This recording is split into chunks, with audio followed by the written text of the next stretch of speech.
Mercosul e União Europeia finalmente vão começar a andar de braços dados. Bom, são dois tipos de blocos econômicos. A União Europeia é muito mais do que um bloco econômico. É uma união de esforços em várias áreas, né? Relações trabalhistas, questões de mobilidade de mão de obra, previdência, questões de segurança, enfim, é muito mais do que a questão econômica em si, embora esse bloco, né, tenha surgido exatamente da área econômica na época que era o mercado comum europeu, né? Começou só com dois produtos, carvão e aço, e hoje é uma coisa fantástica, chega a ter uma moeda única que é adotada voluntariamente por vários países que fazem parte do bloco. E o Mercosul, por sua vez, é uma união aduaneira, quer dizer, a gente não chega a ser nenhum bloco econômico em si. União aduaneira é o que significa importação e exportação, barreiras para importação e barreiras para e incentivos, estímulos à exportação. Então, com uma lista de exceção que já deveria até ter desaparecido, as mercadorias para os membros do Mercosul podem circular dentro do bloco sem pagar imposto de importação. Então o vinho argentino vem para o Brasil sem pagar imposto de importação. Chega aqui, paga ICMS, aquelas coisas todas, mas não paga o imposto na fronteira. A tendência é que todos os produtos não paguem imposto na fronteira, mas como as economias têm níveis ou graus de desenvolvimento diferentes, se criou uma lista de exceção, né? Por exemplo, a gente tem cotas de exportação de automóveis, de autopeças, etc. E também se considera que só podem circular livremente do Mercosul produtos que sejam basicamente gerados, produzidos dentro do Mercosul. Então não adianta, por exemplo, o Paraguai importa lá da China, bota lá um rótulo qualquer e esse produto é do Mercosul. Não, 65%, 60% do conteúdo de um produto tem que ser gerados dentro das fronteiras do Mercosul para ser considerado um produto isento de imposto de importação. Mas importante também na União Aduaneira é uma tarifa externa comum, ou seja, um produto que vem da Coreia, quando chega ao Brasil, pagará o mesmo imposto de importação que pagará na Argentina, no Paraguai ou no Uruguai.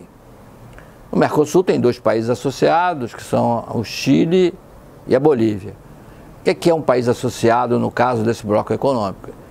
Ele tem que conceder aos outros associados os mesmos direitos que ele oferece a terceiros. Então, se o Chile faz um acordo com o Japão, ele é obrigado a estender esses mesmos benefícios desse acordo para os países do Mercosul. Por sua vez, se o Brasil estende, os países do Mercosul estendem um benefício para Taiwan, sei lá, terá que oferecer esse mesmo benefício para o Chile. Então é exatamente isso. Então somos, na verdade, quase 6 países, mas o que negocia em bloco são 4, Brasil, Paraguai, Uruguai e Argentina. E esses países têm uma tarifa externa comum, com uma lista de exceções também, e é isso que se negociou com a União Europeia. Ou seja, produtos originários da União Europeia, serviços também, poderão ter acesso ao mercado do Mercosul com imposto reduzido ou até isento de imposto de importação, né? É um benefício que a gente está concedendo em troca do quê? De exportar para o mercado europeu produtos que hoje encontram barreiras naquele mercado.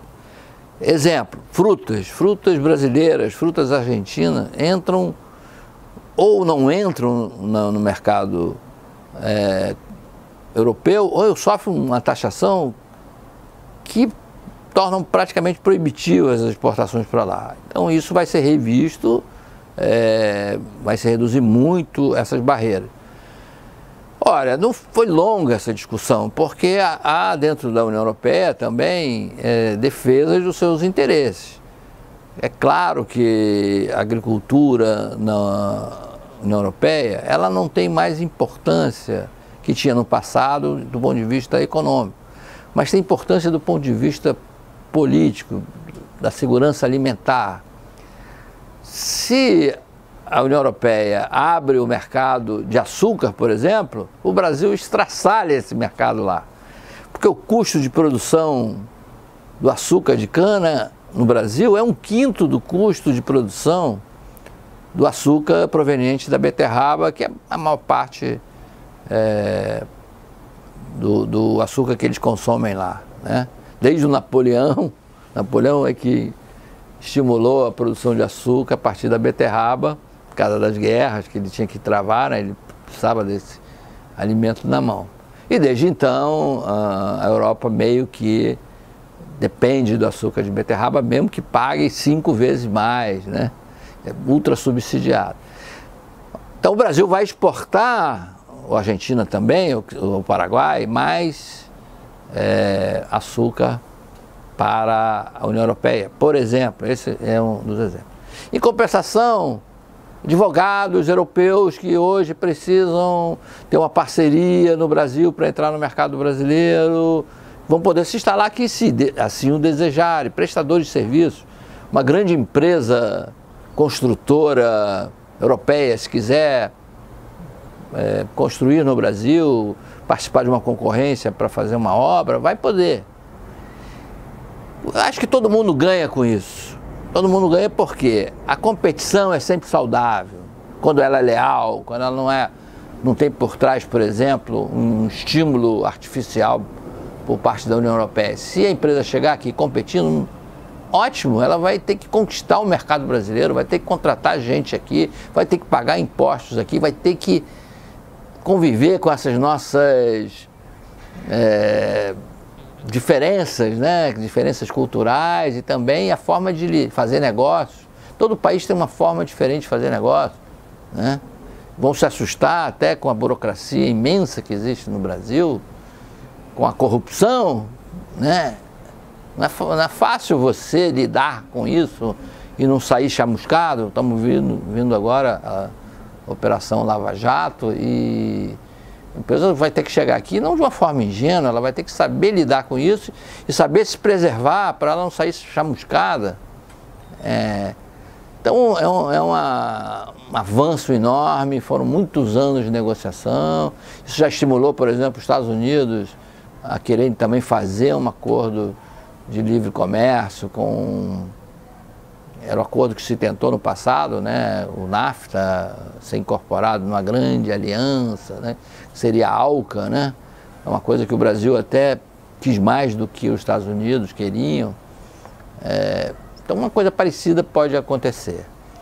Não é uma coisa para amanhã, os parlamentos precisam aprovar esse acordo, os parlamentos também aqui de Brasil, Argentina, Uruguai e Paraguai. É claro que isso foi negociado de maneira a ser aceita em cada um dos países, mesmo aqueles que têm alguma restrição, provavelmente não vão vetar esse tipo de acordo.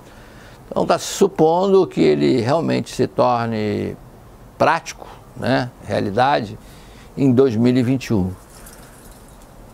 Só que as empresas, desde já, precisam se preparar para a concorrência, precisam se preparar para ter acesso aos mercados. O pessoal do agronegócio, especialmente, tem que ter essa visão de longo prazo, né? Criar logística, estudar formas de logística, estudar formas de comercialização, parcerias, sociedades. Então, desde esse momento, já se começam a ter negócios em função desse acordo. É uma coisa para se comemorar, né?